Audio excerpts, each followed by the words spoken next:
Breaking చూస్తున్నాం. ఇటీవల YCP MLC Duvvada Srinivas, దివ్యేల Madhavi అనే మహిళతో కలిసి ఉంటున్న వ్యవహారం వైరల్ అయిన సంగతి తెలిసిందే. ఈ వ్యవహారాన్ని దువ్వాడ శ్రీనివాస్ భార్య వాణి రచ్చకిచ్చారు.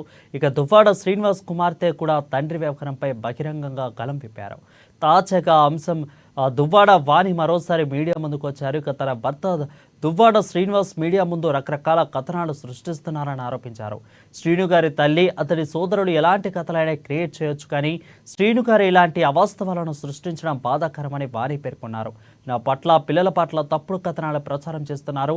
నా పిల్లలు కారం పట్టుకొని, ఆయుధాలు పట్టుకొని వచ్చారంట. ఏ తండ్రైనా అలా చెప్పుకుంటారా అండి? ఆ రోజు మీడియా అంతా రోడ్డుపైనే ఉంది కదా. నా పిల్లలపై ఎందుకు అలా అబండాలు వేస్తున్నారు? పిల్లల మీద చెప్పినవాడు భార్య మీద చెప్పడా? ఎన్నైనా చెప్తాడంటూ దువ్వాడ వాణి పేర్కొన్నారు.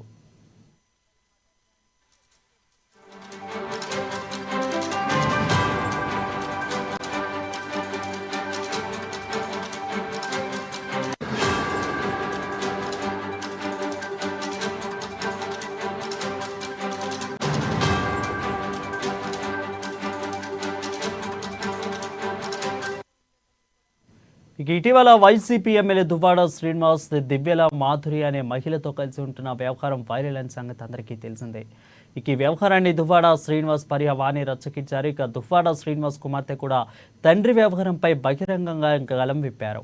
తాజాగా ఈ అంశంలో దువ్వాడ వాణి మరోసారి మీడియా ముందుకు వచ్చారు. ఇక తన భర్త దువ్వాడ శ్రీనివాస్ మీడియా ముందు రకరకాల కథనాలు సృష్టిస్తున్నారని ఆరోపించారు. శ్రీను గారి తల్లి, అతడి సోదరుడు ఎలాంటి కథలైనా క్రియేట్ చేయవచ్చు, కానీ శ్రీను గారే ఇలాంటి అవాస్తవాలను సృష్టించడం బాధాకరమని వాణి పేర్కొన్నారు.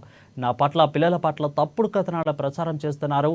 నా పిల్లలు కారం పట్టుకొని, ఆయుధాలు పట్టుకొని వచ్చారంట. ఏ తండ్రైనా అలా చెప్పుకుంటారా అండి? ఆ రోజు మీడియా అంతా కూడా రోడ్డుపైనే ఉంది కదా. నా పిల్లలపై ఎందుకు అలా అబండాలు వేస్తున్నారు? పిల్లల మీద చెప్పినవాడు భార్య మీద చెప్పడా? ఎన్నైనా చెప్తాడంటూ దువ్వాల వాణి పేర్కొన్నారు. అదేనండి, నేటికి 10 days అయింది. ఈయన గారు, నేను ఇద్దరం బయట పడుకుంటున్నాం. ఆయనలో ఎట్లాంటి రియలైజేషన్ కూడా లేదండి.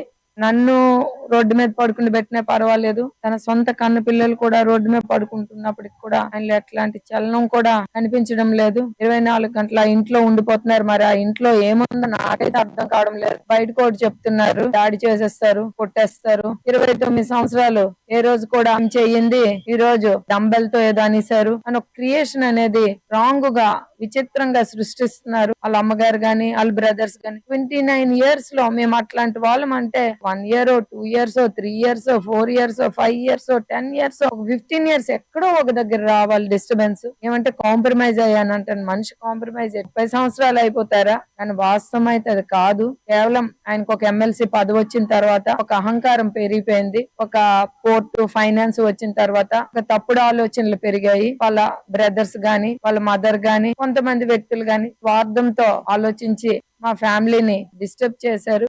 నేటికి 13 to 14 months నుండి ఈ డిస్టర్బెన్స్ అలా కొనసాగుతుందండి. ఆ పిల్లలు చాలా సార్లు వాళ్ళ నాన్నతో మాట్లాడడానికి ప్రయత్నం చేశారు, కానీ మధ్యన వాళ్ళ అమ్మ, బ్రదరు దూరిపోయి, మొన్న కూడా వాళ్ళ బ్రదర్ వచ్చి న్యూసెన్స్ చేశాడు, మొన్న కూడా వాళ్ళ మదర్ వచ్చి న్యూసెన్స్ చేశారు. వాళ్ళ ఇంట్లో ఉండేటప్పుడు కూడా మా పిల్లలు అక్కడికి వెళ్లారు. అక్కడ కూడా శ్రీను గారు కనిపించలేదు. వాళ్ళ మదరు, బ్రదరే కలిపి న్యూసెన్స్ చేశారు. నా పిల్లలపై దాడి కూడా చేయడానికి ప్రయత్నం చేశారు. ఆ కేసు కూడా పలాస పోలీస్ స్టేషన్ లో ఉంది. చాలా బాధపడుతున్నాము. చాలా స్వార్థంతో ఆలోచిస్తున్నారు వాళ్ళందరూ కూడా. ఇంత కన్నింగ్ థాట్ తో ఉన్నారనేది మేము ఎప్పుడు కూడా ఊహించలేదు. 29 years కూడా నేను సాక్రిఫైస్ చేశాను అనేది ఏ రోజు కూడా అనలేదండి, అనుకోలేదండి. ఎందుకనంటే నా ఫ్యామిలీకి సర్వీస్ చేశానని అనుకున్నాను, కానీ సాక్రిఫైస్ చేశాను అనేది నాకు ఎప్పుడు మనసు కనిపించలేదు. సాక్రిఫైస్